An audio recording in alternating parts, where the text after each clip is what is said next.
ಎಲ್ಲರಿಗೂ ನಮಸ್ಕಾರ. ಇಂದು ತುಂಬ ವಿಶೇಷವಾದ ದಿನ.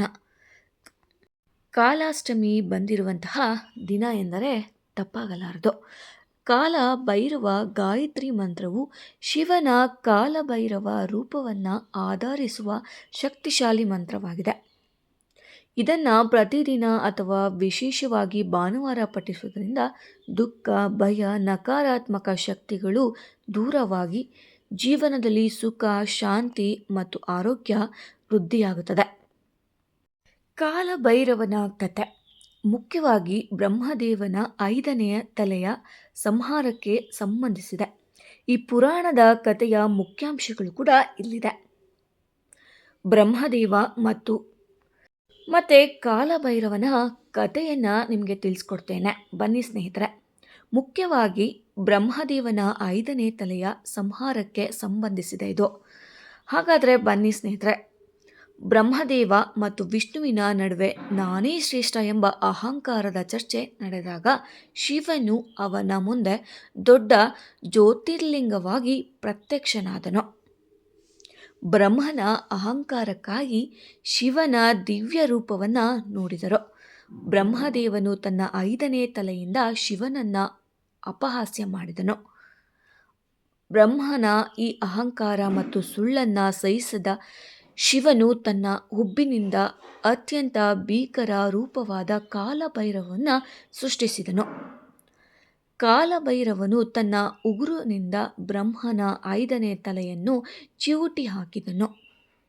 ಈ ಕಾರಣದಿಂದ ಕಾಲಭೈರವನಿಗೆ ಬ್ರಹ್ಮ ಹತ್ಯೆ ದೋಷ ತಗುಲಿತು ಮತ್ತು ಕಪಾಲವು ಅವನ ಕೈಗೆ ಅಂಟಿಕೊಂಡಿತು.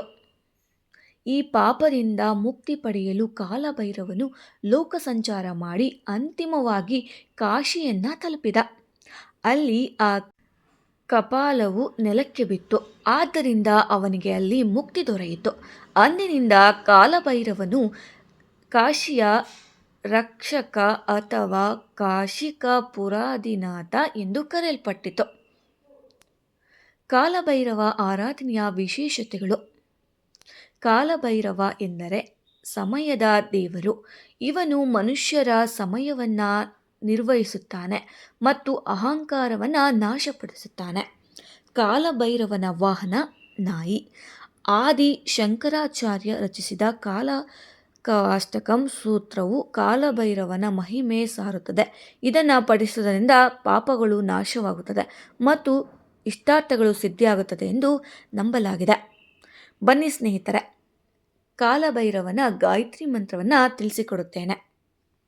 ಓಂ ಕಾಲಕಲಾಯ ವಿದ್ಮಹೇ ಕಾಲಪಿತಾಯ ಧೀಮಹಿ ತನ್ನೋ ಕಾಲಭೈರವ ಪ್ರಚೋದಯಾತ್. ಓಂ ಕಾಲಕಲಾಯ ವಿದ್ಮಹೇ ಕಾಲಪಿತಾಯ ಧೀಮಹಿ ತನ್ನೋ ಕಾಲಭೈರವ ಪ್ರಚೋದಯಾತ್. ಓಂ ಕಾಲಕಲಾಯ ವಿದ್ಮಹೇ ಕಾಲಪಿತಾಯ ಧೀಮಹಿ ತನ್ನೋ ಕಾಲಭೈರವ ಪ್ರಚೋದಯಾತ್. ಓಂ ಕಾಲಕಲಾಯ ವಿದ್ಮಹೇ ಕಾಲಪಿತಾಯ ಧೀಮಹಿ ತನ್ನೋ ಕಾಲಭೈರವ ಪ್ರಚೋದಯಾತ್. ಓಂ ಕಾಲಕಲಾಯ ವಿದ್ಮಹೇ ಕಾಲಪಿತಾಯ ಧೀಮಹಿ ತನ್ನೋ ಕಾಲಭೈರವ ಪ್ರಚೋದಯಾತ್. ಓಂ ಕಾಲಕಲಾಯ ವಿದ್ಮಹೇ ಕಾಲಪಿತಾಯ ಧೀಮಹಿ ತನ್ನೋ ಕಾಲಭೈರವ ಪ್ರಚೋದಯಾತ್. ಓಂ ಕಾಲಕಲಾಯ ವಿದ್ಮಹೇ ಕಾಲಪಿತಾಯ कालपिताय धीमहि तन्नो कालभैरव प्रचोदयात्। ॐ कालकलाय विद्महे कालपिताय धीमहि तन्नो कालभैरव प्रचोदयात्। ॐ कालकलाय विद्महे कालपिताय धीमहि तन्नो कालभैरव प्रचोदयात्। ॐ कालकलाय विद्महे कालपिताय धीमहि तन्नो कालभैरव प्रचोदयात्। ॐ कालकलाय विद्महे कालपिताय धीमहि तन्नो कालभैरव प्रचोदयात्। ॐ कालकलाय विद्महे कालपिताय धीमहि तन्नो कालभैरव प्रचोदयात्। ॐ कालकलाय विद्महे कालपिताय धीमहि तन्नो कालभैरव प्रचोदयात्। ॐ कालकलाय विद्महे कालपिताय धीमहि तन्नो कालभैरव प्रचोदयात्। ॐ कालकलाय विद्महे कालपिताय धीमहि तन्नो कालभैरव प्रचोदयात्। ॐ कालकलाय विद्महे कालपिताय धीमहि तन्नो कालभैरव प्रचोदयात्। ॐ कालकलाय विद्महे कालपिताय धीमहि तन्नो कालभैरव प्रचोदयात्। ॐ कालकलाय विद्महे कालपिताय धीमहि तन्नो कालभैरव प्रचोदयात्। ॐ कालकलाय विद्महे कालपिताय धीमहि तन्नो कालभैरव प्रचोदयात्। ॐ कालकलाय विद्महे कालपिताय धीमहि तन्नो कालभैरव प्रचोदयात्। ॐ कालकलाय विद्महे कालपिताय धीमहि तन्नो कालभैरव प्रचोदयात्। ॐ कालकलाय विद्महे कालपिताय धीमहि तन्नो कालभैरव प्रचोदयात्। ॐ कालकलाय विद्महे कालपिताय धीमहि तन्नो कालभैरव प्रचोदयात्। ॐ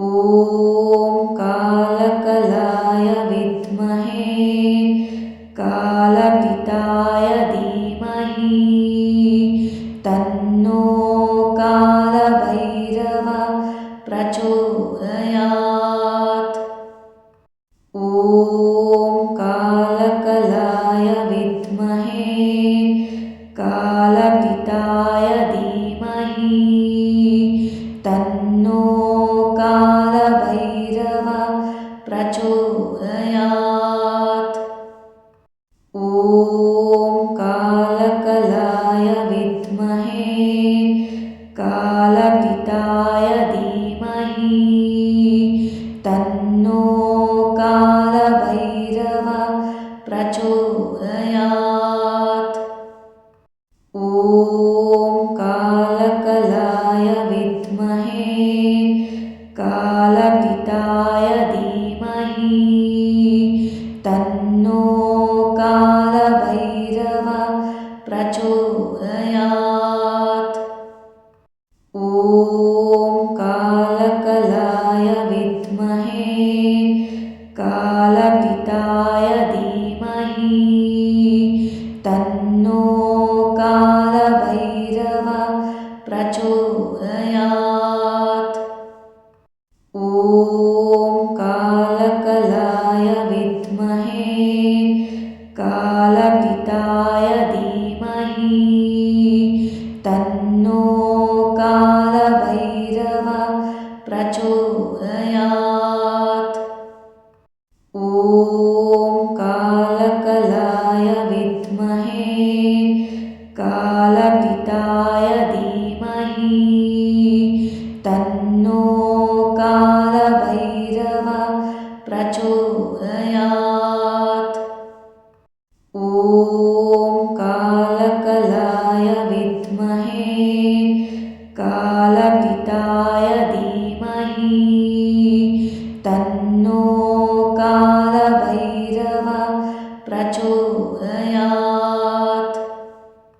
ॐ कालकलाय विद्महे कालपिताय धीमहि तन्नो कालभैरव प्रचोदयात्।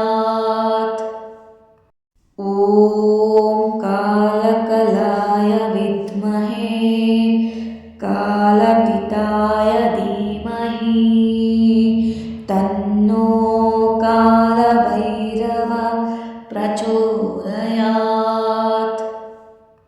ॐ कालकलाय विद्महे कालपिताय धीमहि तन्नो कालभैरव प्रचोदयात्। ॐ कालकलाय विद्महे कालपिताय धीमहि तन्नो कालभैरव प्रचोदयात्। ॐ कालकलाय विद्महे कालपिताय धीमहि तन्नो कालभैरव प्रचोदयात्। ॐ कालकलाय विद्महे कालपिताय धीमहि तन्नो कालभैरव प्रचोदयात्। ॐ कालकलाय विद्महे कालपिताय धीमहि तन्नो कालभैरव प्रचोदयात्। ॐ कालकलाय विद्महे कालपिताय धीमहि तन्नो कालभैरव प्रचोदयात्। ॐ कालकलाय विद्महे कालपिताय धीमहि तन्नो कालभैरव प्रचोदयात्। ॐ कालकलाय विद्महे कालपिताय धीमहि तन्नो कालभैरव प्रचोदयात्। ॐ कालकलाय विद्महे कालपिताय धीमहि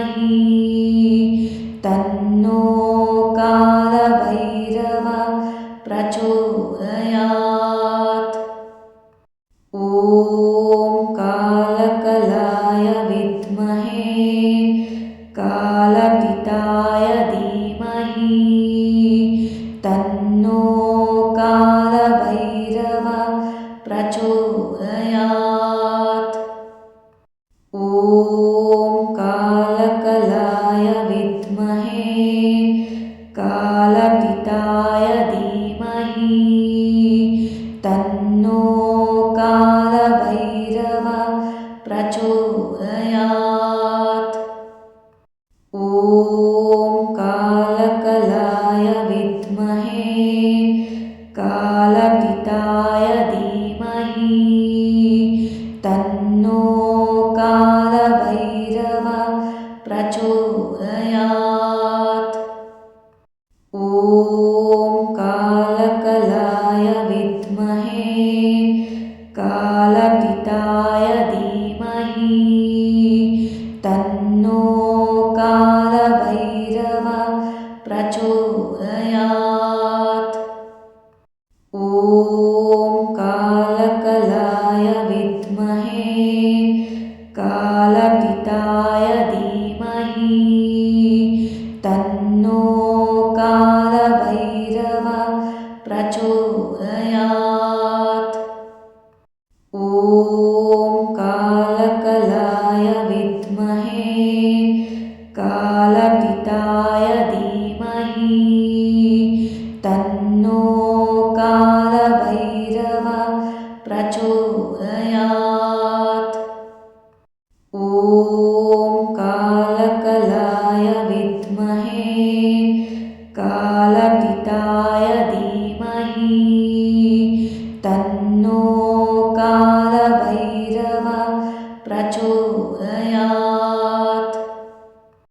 ॐ कालकलाय विद्महे कालपिताय धीमहि तन्नो कालभैरव प्रचोदयात्।